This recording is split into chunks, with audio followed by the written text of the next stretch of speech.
The law firm Slater Gordon is planning a class action against the Church of Scientology over claims it has underpaid its workers.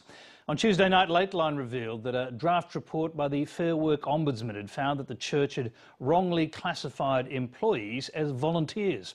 Slater Gordon believes that under the Fair Work Act, those employees and ex-employers are owed large sums of money in wages, holiday pay, overtime and superannuation.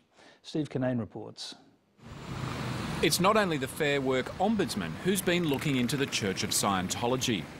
Law firm Slater & Gordon have conducted their own investigation on behalf of former employees. They came to us with some fairly horrendous stories, but in addition they gave us a lot of evidence to say that they had not been paid proper wages. We have undertaken an investigation into that, and we've come to the conclusion that indeed they were employees and entitled to be paid wages, back wages and other entitlements, including superannuation under the Fair Work Act. Only those who worked for the Church of Scientology in the last 6 years are eligible to participate in any class action, due to the statute of limitations. With evidence to the Fair Work Ombudsman that some workers were getting as little as $10 a week, back pay claims could be substantial. Potentially could be very large sums of money. In addition, the court has the authority under the Fair Work Act to impose a civil penalty in respect of each breach of the Act. Jordan Anderson will be part of the class action.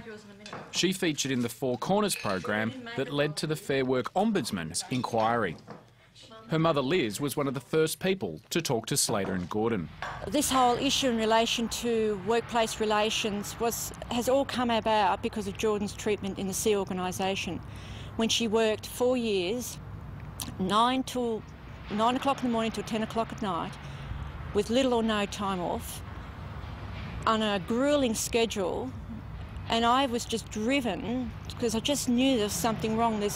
There is no way a person, a minor, should be treated like that. Lateline approached the Church of Scientology for an interview. Once again, they turned down our request, saying the church has said all it needs to in relation to the Fair Work Ombudsman's draft findings. In an interview with ABC News yesterday, a church spokeswoman compared their workers to volunteer firefighters. Well, for example, in Australia, the Rural Fire Brigade has over 75,000 volunteers around Australia. These are people who very strongly feel about helping their community, and it's the same with Scientology volunteers. We're doing work on drug rehabilitation, promoting human rights. So the majority of people who help our church, they actually work a job during the day and get paid a normal wage, and then they volunteer additional time for the church. These people were forced to sign contracts. The contracts refer to them in many instances as employees. They were given pay slips, they were given group certificates. All the documentation points to the fact that they were employees and they weren't paid the minimal wage. Clearly she's wrong. These people were employees and have rights under the law. Lateline understands the Fair Work Ombudsman's final report into the Church of Scientology will be released to the complainants and the church tomorrow. Steve Kinane, Lateline. And a statement from the Church of Scientology will be posted on our website in full.